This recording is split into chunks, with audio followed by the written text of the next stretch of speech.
Good morning. आज हम पढ़ेंगे पाठ 3 मात्राएं, शब्द और वाक्य। मात्राएं स्वर की मात्राएं होती हैं, हर स्वर की मात्रा होती है के अलावा, तो वो व्यंजन में जब लगती हैं तो मात्रा के रूप में लगाए जाते हैं। जैसे कै में आ की मात्रा लगाएंगे तो का आ की मात्रा का प्रयोग करेंगे, आ नहीं लिखेंगे, उसके साथ एक डंडा जो उसकी मात्रा का होता है वही प्रयोग में करेंगे। तो मात्राएं, शब्द और वाक्य। मात्राएं, शब्द और वाक्य। सबसे पहले बच्चों, स्वर व्यंजन जो होते हैं क्या क्या गए, ये वर्ण कहलाते हैं। ये वर्ण हम सबसे पहले लिखना सीखते हैं। वर्ण से ही शब्द बनते हैं। 2 वर्णों को, 3 वर्णों को, 4 वर्णों को जोड़कर शब्द बन जाता है, और 5-4 शब्दों को जोड़कर वाक्य बनता है। ये आपको सबसे पहले समझने वाली। यहाँ पर देख लेते हैं हम। सबसे पहले वर्ण क, ख, च, ट, आ, ई, जो भी और भी वर्ण हो सकते हैं। ऐसा नहीं है कि मैंने स्वर नहीं लिखे हैं तो वो नहीं होंगे, ये सब वर्ण होते हैं। सबसे पहले वर्ण आते हैं, यानी अक्षर की रचना होती है। उसके बाद शब्द होता है, जैसे नल, फल, सड़क, मित्र, बाघ, है ना, अजगर। फिर उसके बाद वर्ण से शब्द बनते हैं और शब्द से वाक्य। जब हम 3-4 शब्द को एक साथ लिख देते हैं तो वाक्य बन जाता है। लेकिन वाक्य वही कहलाता है जिसका कुछ अर्थ हो, और शब्द भी वही कहलाता है जिसका कोई अर्थ होता है। तो इस तरीके से सबसे पहले जब हम शब्द बनाते हैं तो पहले व्यंजन को जोड़ते हैं, 2 व्यंजन को जोड़ते हैं, या 2 स्वर और व्यंजन को जोड़कर हम शब्द बनाते हैं। शब्द के बाद हम वाक्य बनाते हैं।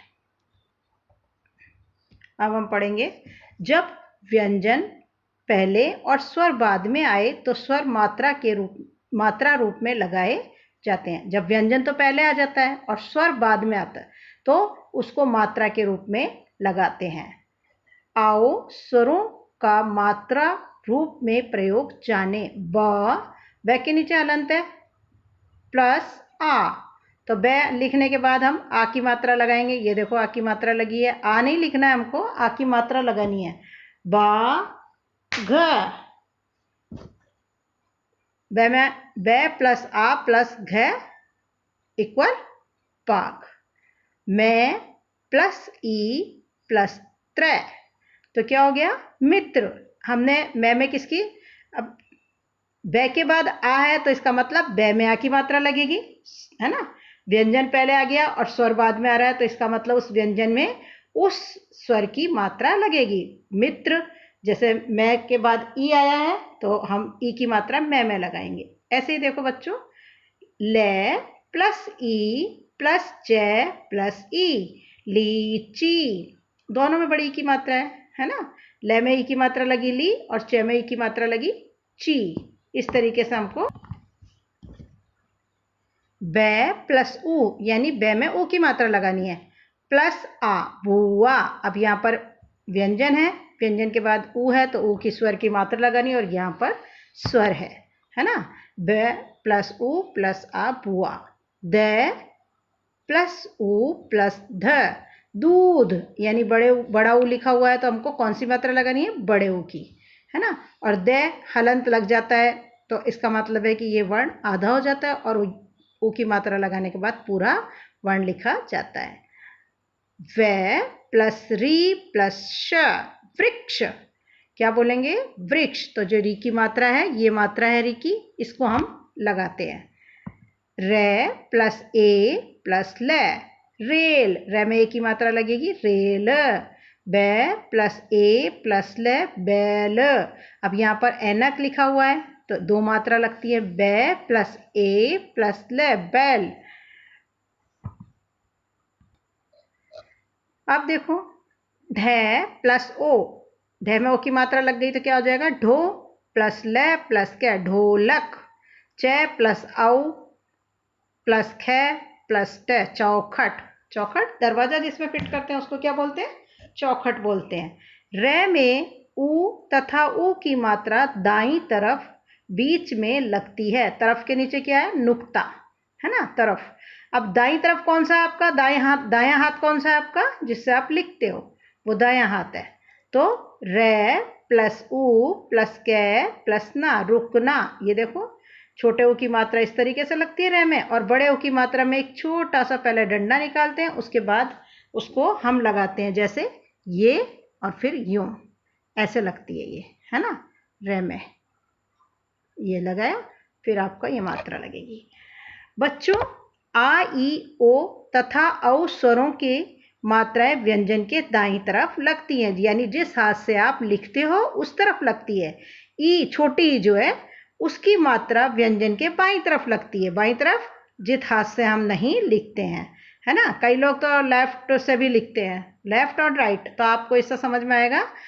आ, बड़ी ई, ओ और औ की मात्राएं राइट हैंड साइड की तरफ लगती हैं, सीधे हाथ की तरफ, यानी दाईं तरफ। और ई और ऊ की मात्रा, ई और ऊ की मात्रा व्यंजन के बाईं तरफ लगती हैं, है ना। ए और आई की मात्राएं व्यंजन के ऊपर लगती हैं, और ऊ की मात्रा व्यंजन के नीचे लगती हैं। आपको ये भी पता होना चाहिए कि मात्राएं लगती कहाँ हैं। ऊ की मात्रा नीचे की ओर लगती है, वर्ण के नीचे लगती है ऊ की मात्रा, है ना। लेकिन लगती किस तरफ है? छोटे ऊ की मात्रा बाईं तरफ और बड़े ऊ की मात्रा दाईं तरफ। समझ में आया बच्चों आपको?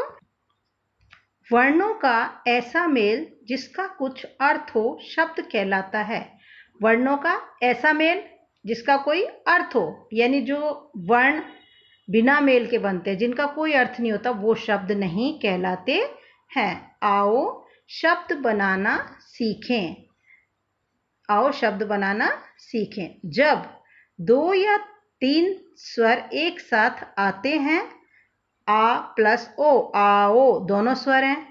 आ प्लस ई प्लस ए, आइए, तीनों स्वर हैं ये, है ना।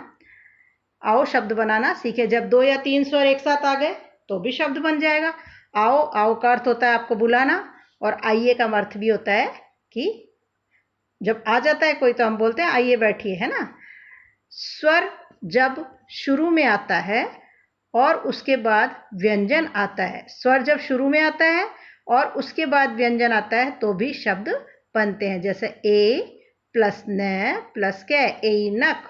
औ प्लस रे प्लस तै, औरत। ऐसा नहीं है कि स्वर शुरू में नहीं आ सकता, स्वर से भी कई शब्द स्टार्ट होते हैं, यानी शुरू होते हैं। स्वर जब मात्रा रूप में लिखा जाता है, स्वर को जब मात्रा के रूप में लिखते हैं तो कैसे लिखते हैं? से प्लस ए प्लस बै, सेब, है ना। से के नीचे हलंत है। मैं प्लस ए प्लस जै, मेज। अब ये जै के नीचे नुक्ता है तो हम जै नहीं बोलेंगे, जै बोलेंगे, मेज। व्यंजन गुच्छ के प्रयोग से शब्द बनते हैं। व्यंजन गुच्छ मतलब एक ही व्यंजन को 2 बार इस्तेमाल कर लिया हमने, है ना, तो व्यंजन गुच्छ कहलाता है। और एक साथ व्यंजन आ गए, चाहे वो अलग अलग हैं, लेकिन दोनों ही व्यंजन आ रहे हैं, तो व्यंजन गुच्छ के प्रयोग से शब्द बनते हैं। अब कैसे बनते हैं देखते हैं। ये व्यंजन गुच्छ के प्रयोग से शब्द बनते हैं। जैसे प प्लस त प्लस ता, पत्ता। अब तय के नीचे हलंत है, आधा हो गया, क्योंकि उसके साथ कोई स्वर है ही नहीं, खाली तय ए की आवाज आ रही है, लेकिन कोई मात्रा नहीं है। पत्ता। ब प्लस च प्लस चा, बच्चा, यानी एक व्यंजन पूरा, एक व्यंजन आधा, है ना। तो व्यंजन गुच्छ हो गया, एक व्यंजन पूरा, एक व्यंजन आधा, तो क्या हो गया? व्यंजन गुच्छ। भूट प्लस ट प्लस टा, भुट्टा। अब जो भी हलंत लगा है बच्चों, वो यहाँ पर आधा हो रहा है। टे के नीचे हलंत हो गया, इसका मतलब है कि टे आधा है। भुट्टा। प प्लस त प्लस थ प्लस रे। अब पत्थर, ते आधा, थे पूरा, रे। जो पूरा शब्द वर्ण है उसके नीचे हलंत नहीं लगाया इन्होंने। ग प्लस त प्लस ता, गत्ता। मैंने बताया था कि जैसे ही हलंत लग जाता है तो वो वर्ण जो है आधा हो जाता है, वो व्यंजन जो है आधा हो जाता है। ची प्लस ट प्लस ठी, चिट्ठी। संयुक्त व्यंजन के प्रयोग से शब्द बनते हैं। जो संयुक्त व्यंजन आपको बताए थे मैंने, 4 होते हैं संयुक्त व्यंजन, और कौन कौन से होते हैं? श, त्र, श, त्र, श, ज्ञ, है ना। ये 4 संयुक्त व्यंजन होते हैं। अब देखो, रे प्लस श प्लस क, रक्षक। ये के और श से मिलकर बनता है ना। प प्लस त्र, पत्र। तय और रे से मिलकर बनेगा। ज्ञा प्लस न, ज्ञान। ये जय और इय से मिलकर यन से मिलकर बनता है। कक क प्लस शा कक्षा, मी प्लस त्र मित्र, ज्ञा प्लस नि ज्ञानी। ये संयुक्त व्यंजन के प्रयोग बताएं। जो भी ये कलर में जो वर्ण लिखे हुए हैं वो संयुक्त व्यंजन है। रे के अलग अलग रूपों से शब्द बनते हैं। अब रे के अलग अलग रूपों से, अब रे की मात्राएं आपको बताई थी मैंने, दो होती हैं। रे की मात्रा बताई थी आपको, रेरेफ और रेपदेन, और एक ऐसे टे और डे में इस तरीके की मात्रा लगती है, खाली टे और डे, दो ही वर्ण ऐसे है ना। रे के अलग अलग रूपों से शब्द बनते हैं, जैसे रे प्लस में प्लस श, रमेश, यहाँ पूरा रे है और मात्रा का प्रयोग नहीं हुआ है रे की, ये मात्रा रे रेफ की है, ऊपर वाली सिर पर लगने वाली। का प्लस रे कार्य, है ना। अब कार्य हम बोलेंगे, कार्य का के बाद रे की आवाज आ रही है तो वो अगले वाले व्यंजन के शीर्ष पर लग जाती है। प्र प्र यानी पै के नीचे प्र श प्लस सा, प्रशंसा। तो ये देखो प्र में पाई है, यानी ये मात्रा ये यूं ना लगा के इसको, ये एक खाली डंडे के रूप में लगी है, प्रशंसा। ये देखो ये रेपदेन की मात्रा है, रेफ की मात्रा है, ये रेपदेन की, ये भी रेपदेन की मात्रा है। में प्लस ट्रो, मेट्रो, ट्रो आवाज आ रही है तो अब टै के कोई पाई नहीं होती, इसलिए इसको पूरी लगाई है इस तरीके से, है ना, मेट्रो। दो शब्द के मेल से भी नए शब्द बनते हैं।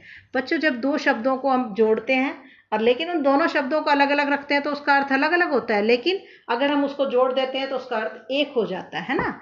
जैसे दो शब्दों के मेल से भी नए शब्द बनते हैं, चिड़िया प्लस घर, चिड़ियाघर, है ना।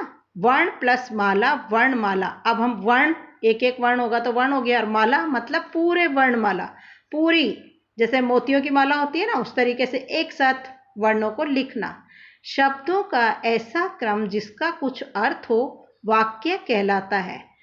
शब्दों का कोई ऐसा क्रम, क्रम मतलब इस तरीके से लाइन से लिखे गए हो जिनका कोई अर्थ है। अब मान लो कि हमने बोला राम बाजार जाता है, तो इसका मतलब है कि राम बाजार जाता है, सही वाक्य। लेकिन हमने बोला बाजार राम जा है, तो इसका कोई अर्थ नहीं होता, तो ये निरर्थक वाक्य होते हैं जिसका कोई अर्थ नहीं होता। इसलिए शब्दों के ऐसे क्रम जिसका कुछ अर्थ हो वही वाक्य कहलाते हैं। यहाँ आपको सार्थक और निरर्थक दोनों तरीके के शब्द बताएं। लोग सड़क पार कर रहे हैं, सीधा सेंटेंस है, ये वाक्य है ना। लोग सड़क पार कर रहे हैं, इसका अर्थ भी समझ में आ रहा है कि लोग सड़क पार कर रहे हैं। अब नीचे क्या है रहे, पार कर, सड़क, लोग, लेकिन सारे शब्द उल्टे सीधे लिखे हुए हैं, इसका कोई अर्थ नहीं है, तो ये सेंटेंस नहीं कहलाएगा। आया आपको समझ में। अध्यापिका पढ़ा रही है, यानी आपकी जो क्लास कि में टीचर है वो पढ़ा रही है, तो इसका अर्थ निकल रहा है। रही अध्यापिका पढ़ा है, तो इसका कोई अर्थ नहीं है, तो इसको वाक्य नहीं कहा जाता है। जब व्यंजन